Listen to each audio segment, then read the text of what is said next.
It's in the name. Welcome into the Helping Healing Humor with Ben and Travis podcast.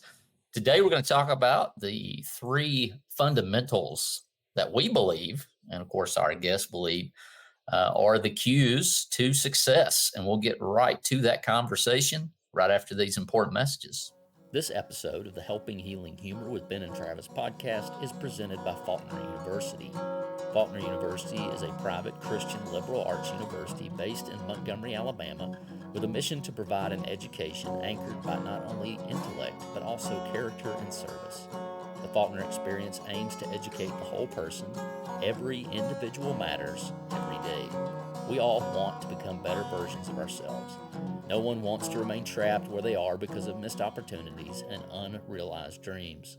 At Faulkner University, we believe your dreams don't have an expiration date. We understand that you're looking for more than a degree. You want to find your niche and thrive in your career. Whether you're a high school senior just beginning your trek or an adult student looking for a better path, Faulkner is here to help guide your journey. Go to faulkner.edu to apply or get more info. That's faulkner.edu. I'm Travis Creasy. That's All-Pro Counselor Ben Hayes with Three Chords Counseling in Muscle Shoals, Alabama. Ben, how are you, man? Man, I'm doing good. Thanksgiving is over. I ate way more than I probably should have. Looking forward to next weekend when I might try to run some of it off at the St. Jude Marathon. I'm not sure, or half marathon. I'm not sure where this podcast may fit into that, but just glad to be here and glad to have our special guest with us today, Mr. Jason Howton. You guys may not know Jason. I think probably before we started talking about this, I had a couple of words that we had spoken to each other. I see him and we say hi, but he probably is kind of like we are at the Hayes family reunions.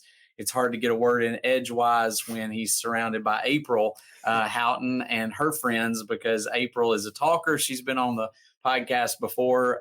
She is healing. We are thankful that she is in the process. I think you said she starts radiation tomorrow. Yes, this week. Yep, tomorrow. So, but Jason is her other half, and we're glad to have you on here with us. Yeah, thanks for having me. Yeah, you're welcome.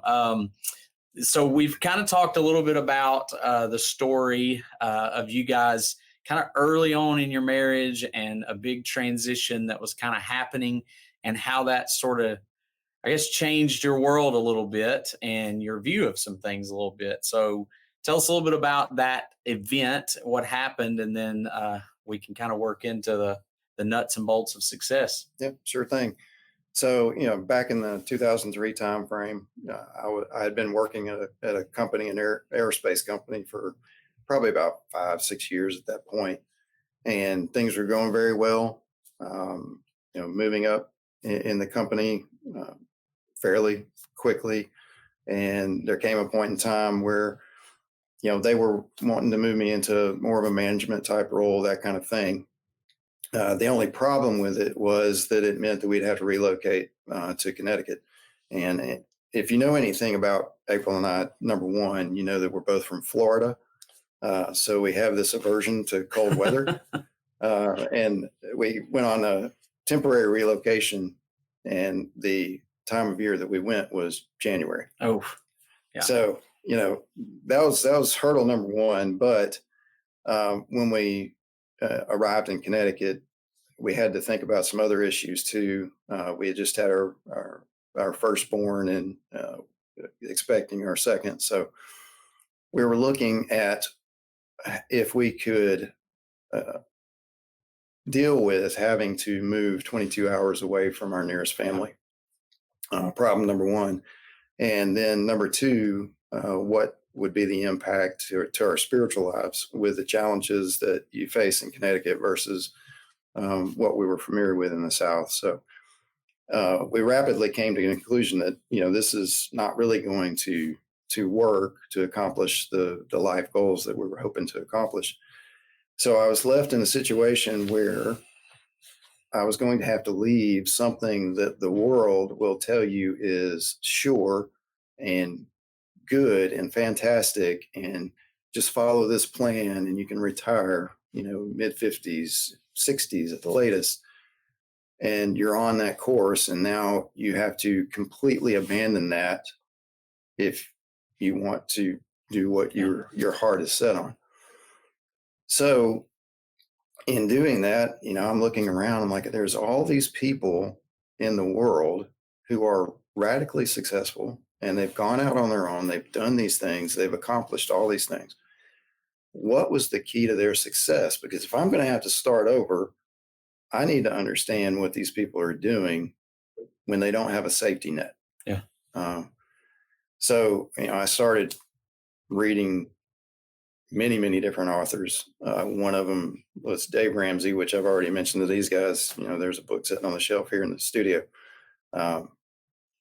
from Dave Ramsey. So he's very popular. Uh-huh. Another one I read was Anthony Robbins. A lot of people are probably familiar with his name.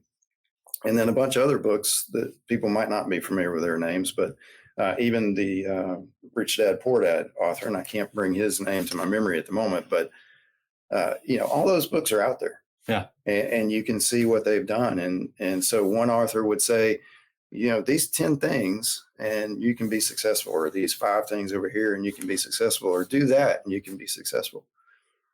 And it appeared that they were all trying to get to the same place. And there was a thread of some thread of something running through all of it that was consistent, but they were all saying different things. So I started backing off of that, and I started thinking, if we're created the way that I fully believe that we are, then the Creator is not going to allow us to get through life without providing what we need to be successful. Yeah. So I started digging into the Bible, started looking at passages, especially passages like in 1 John, where he says, who is it that overcomes the world but the one that has faith? So faith seemed to be like it should be one of the fundamentals. So like we typically do in the church, you start a word study and you're like, okay, well, let me see where this word study takes me. And so in doing that, I came to this passage in 1 Corinthians chapter 13, verse 13. And a lot of people are going to be familiar with that because it gets tossed around all the time. You can go to Hobby Lobby, yeah, or you can go to probably Walmart. Yes. And there's going to be, a poster somewhere in the building that says faith, hope, and love. But anyway, Paul says that when you strip away everything, what remains is faith, hope, and love. And he had been talking earlier in that letter in chapter 12 about spiritual gifts and about the church being the body of Christ, and how, not each individual is the same in the body. So one person has talents in this area, another person has talents in that area, one person has gifts over here, abilities over there. But once you strip all that away, the thing that is consistent with everyone is faith, hope, and love. So I'm like, can it be that simple that these are the 3 fundamentals of success? And if I understand these the way God wants me to understand them, that I can be successful in anything I do. Yeah. Right. So me being in the situation I was, I asked myself, okay, well, what is the definition of faith, hope, and love? What are the definitions of these words?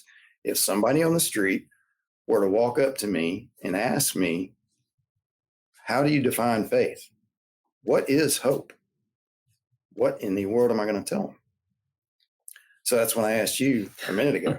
Yeah.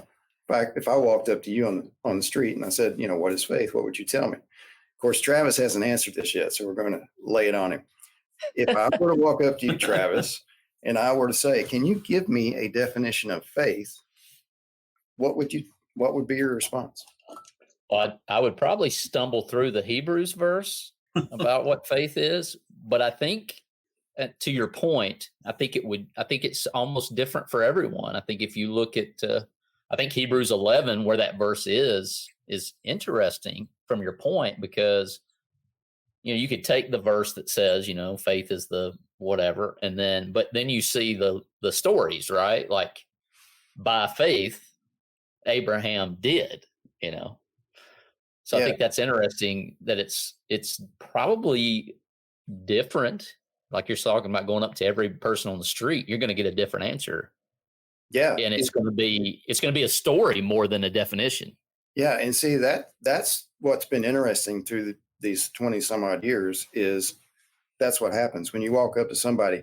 The number one response I've ever gotten is Hebrews chapter 11, verse 1, which is what you're referring to, where faith is the substance of things hoped for, the evidence of things not seen.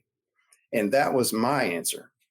When I asked myself, okay, how would I define faith to someone? That's the answer I put out there. And I'm thinking, and I back up and I start looking at the wall and staring at the ceiling. I'm like, what does that mean? Now faith, we have to define the definition. Yeah, so faith is the substance of things hoped for, the evidence of things not seen. What do I do with that? Yeah. Right. That is, though, the definition that, because it's the verse specifically says faith is right. So if it is, that means it equals this. So the trick to that verse, and it's not really a trick, but the issue there with using that verse as a definition is you have to understand everything that was written in the Hebrew letter up to that point, because he comes into that saying, so then, then faith is the substance and the evidence. So if you understand everything in front of that and you're living that way, then okay, yes, faith is the substance and the evidence. But what I found interesting is if you ask an atheist what faith is, do you know what their response was going to be? I don't. And this year I was in a training class with the company I'm currently working for. And faith came up somewhere in the class. And one of the definitions that one of the participants gave was belief without evidence. And that is one of the more common definitions in the world, belief without evidence. So I said, well, I don't understand what Hebrews chapter 11, verse 1 is telling me unless I read the rest, but I still can't define it. And I know that belief without evidence is not right. Yeah. So I kept reading in Hebrews chapter 11, verse 6, or chapter 11, and I came to verse 6. Yeah. And in verse 6, technically you could back up to verse 5, and he's talking about Enoch. But in verse 6, he says, for without faith, it is impossible to please God, right? But the next two phrases are what are key into providing a definition of what faith is. For you must first believe that he is, or some translations say believe that he exists, and that he is a rewarder of those who seek him. Some translations say diligently seek him, which is definitely what I prefer based on all the context. But there, that right there says, without faith, it is impossible to please him. For these are the things that would encompass faith. It's what those last two phrases are. That means if you have faith, you believe in the existence and you diligently seek. So because there's people who believe, but don't diligently seek. Who's the most famous group that believes and doesn't seek? James says the demons. Demons. Exactly. So, and that's why in James' letter, he's like, I'll show you my faith by my works, right? Which a lot of people think sounds different than what Paul is. But by the time we get through this, they're saying the exact same thing in their letters. I think to your point, I think even with the atheist, I think Kyle Butt would get on to me. He doesn't like when people say it takes as much faith, takes more faith to believe what they believe than what we believe. So I won't use faith, but I think at some level, every human being believes something without evidence to it, right? Like even your books, if you take the books from these guys who are highly successful, they, like you said, beat around the bush.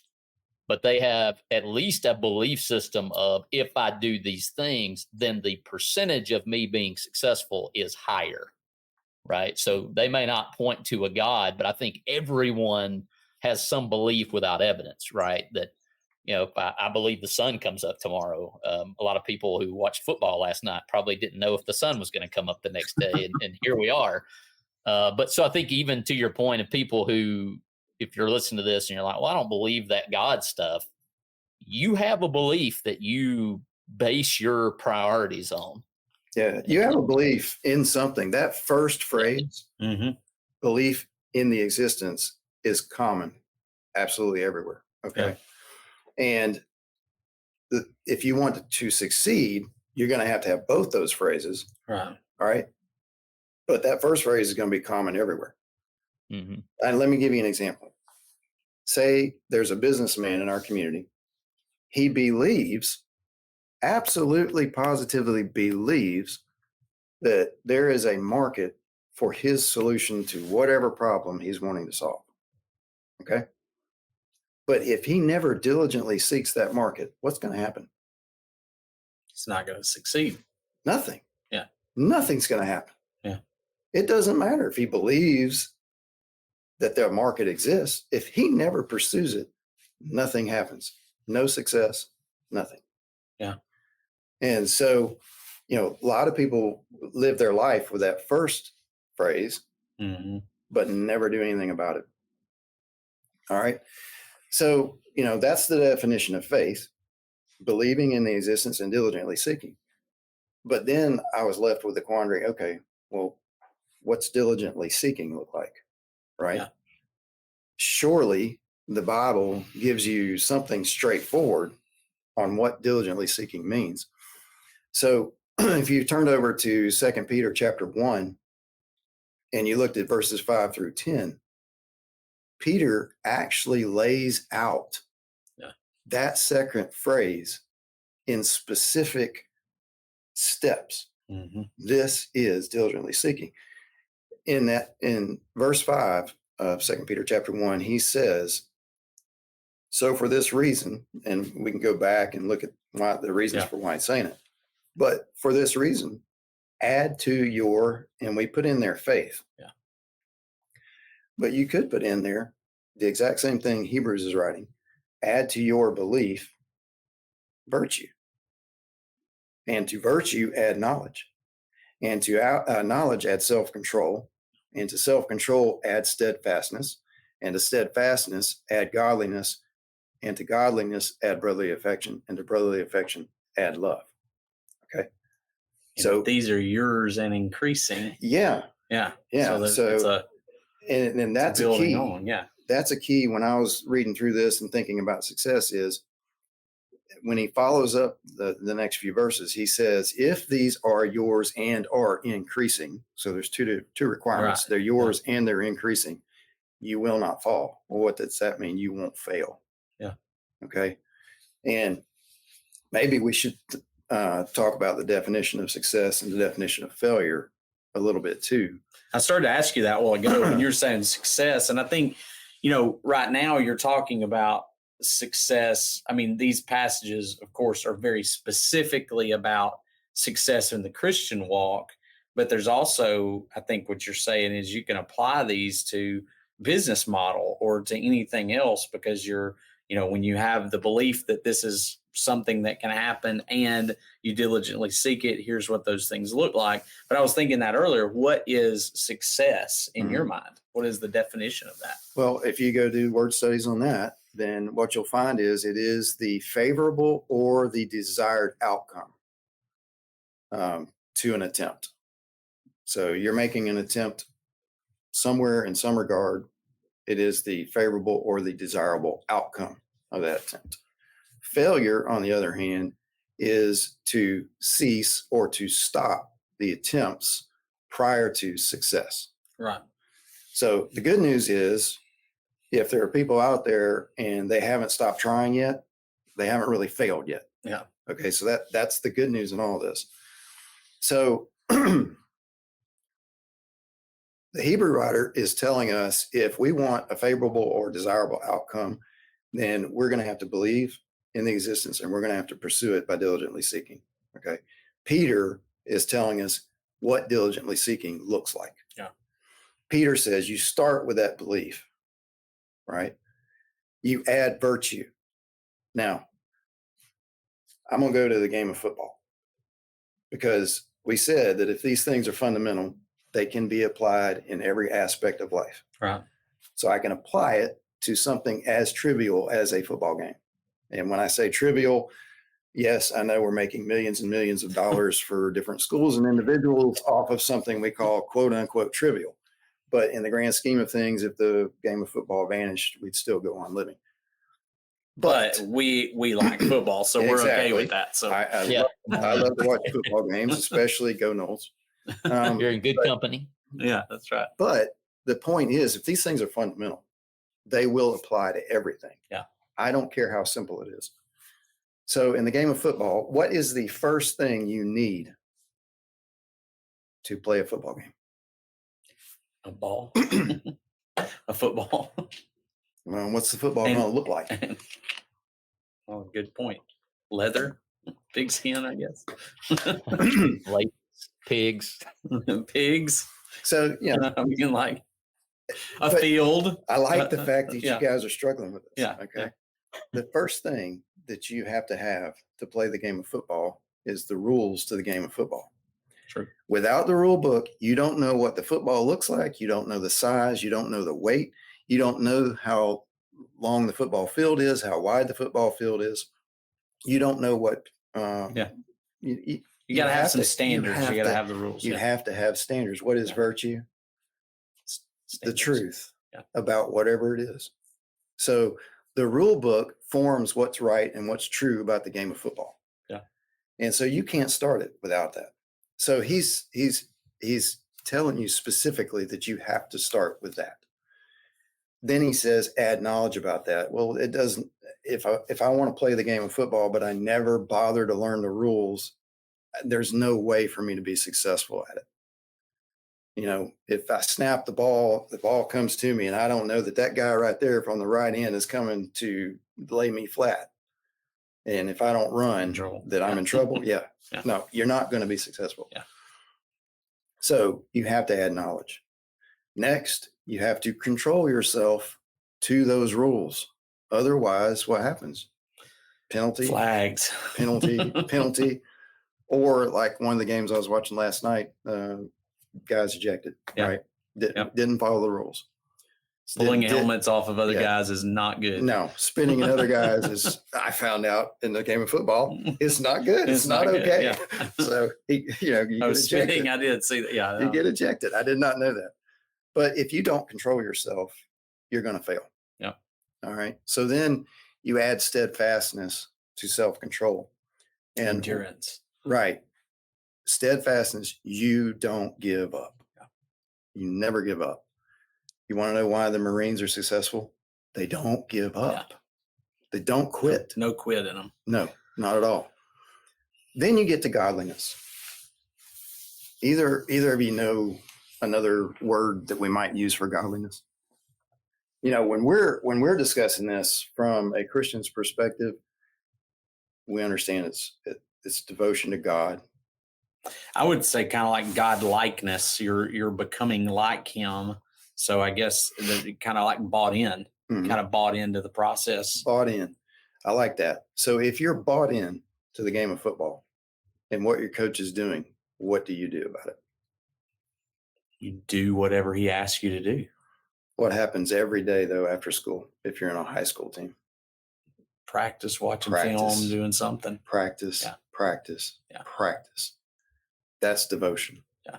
So if you're looking at, say, a business and somebody who's in manufacturing, you know, you'd start out with a blueprint.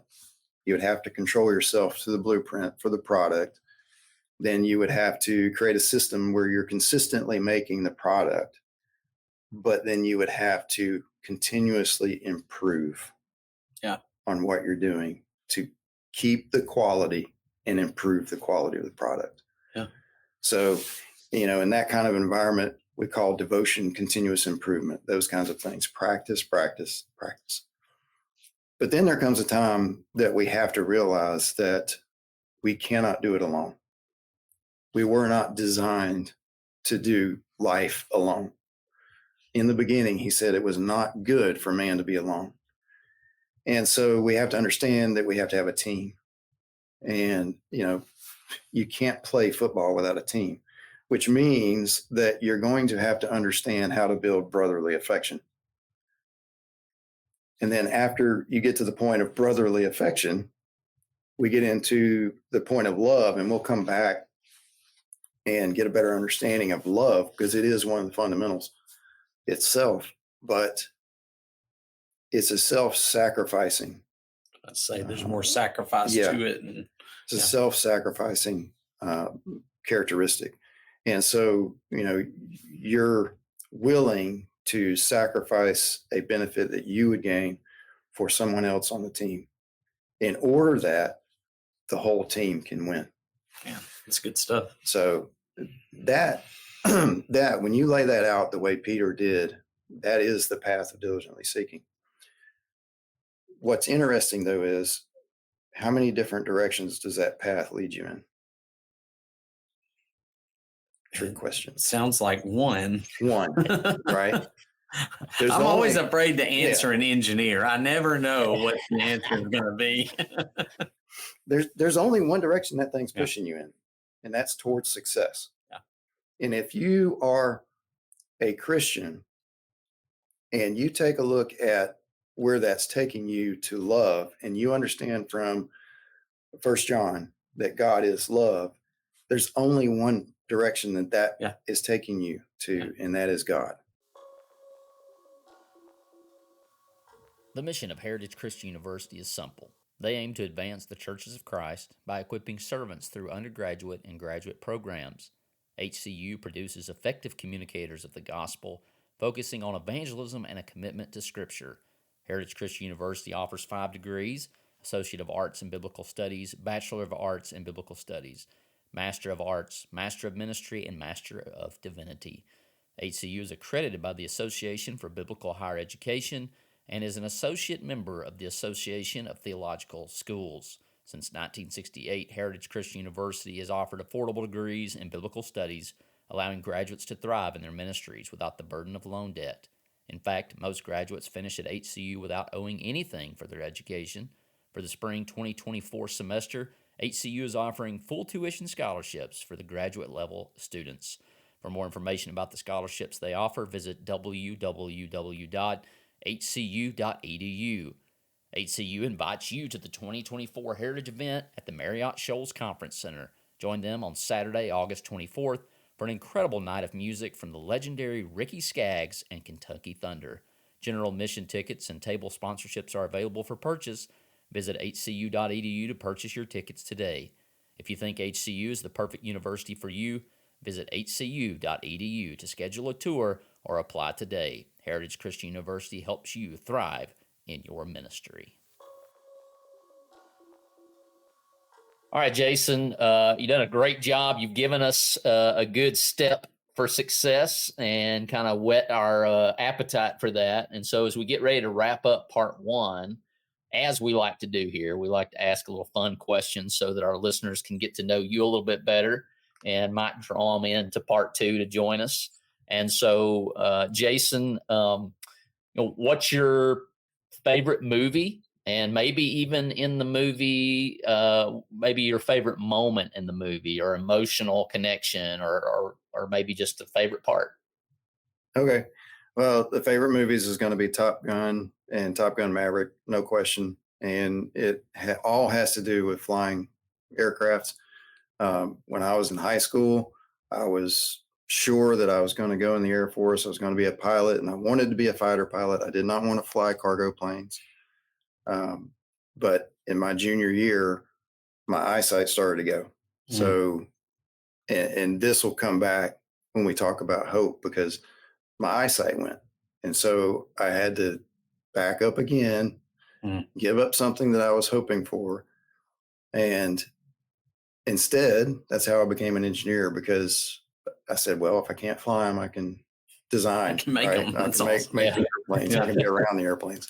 But yeah, that's got to be my favorite, just because of all the air stunts. Yeah, it's incredible. To me, the second one, and they may have done this with the first one, but the second one where Tom Cruise takes all of those guys and trains them to fly so that they can film some of those scenes. They're not just filmed on black screen, or whatever it's called, black screen or whatever. They're actually flying in a lot of those scenes, which is incredible to me that he made them go through all that. But he's a little eccentric. That's okay. I love those movies. Yeah, well, you can afford to be when you can afford to be. Yeah, exactly. Well, speaking of Tom Cruise, maybe you can let us know: is April? Is she a Tom Cruise person, or is she more? Does she like the movies? And is it the Tom Cruise, or is it the planes? What's her thoughts on that? I think she likes the movies just because she likes action movies mainly. Gotcha. Yeah, it's awesome. I knew I liked her. That's awesome. That's not surprising. Well, Jason, I sure do appreciate you joining us, and we're looking forward to part 2, talking about some of our favorite things, and also taking them and putting them maybe in an area where we don't think about them like we really should. So I appreciate that. Yep. Thanks for having me. This episode of Helping Healing Humor podcast with Ben and Travis is brought to you by Daisy's Place. In 2003, little Daisy was fighting for her life. Each time she went into ICU, Carolyn, her mom, had no place to put her things or rest. Do you have a story like mine? When your loved one is in the hospital, the last thing you need to worry about is a place to rest. Daisy's Place is a free place to stay in Florence, Alabama, while your loved ones need you the most. Daisy's Place needs you. Share your gifts as a volunteer, spread the word, donate, and sponsor to help serve others in their time of need. Go to daisysplace.org. That's DAISY-PLACE.org. Or give Carolyn a call at 256-629-6729. That's 256-629-6729. Thanks for being with us for this episode of the Helping Healing Humor podcast. Be sure to download our free ebook, 28 Days of Focused Living, at benandtravis.com and receive all of our Helping Healing and Humor extra content directly in your inbox. We look forward to having you join us at the same Ben and Travis time, same Ben and Travis channel.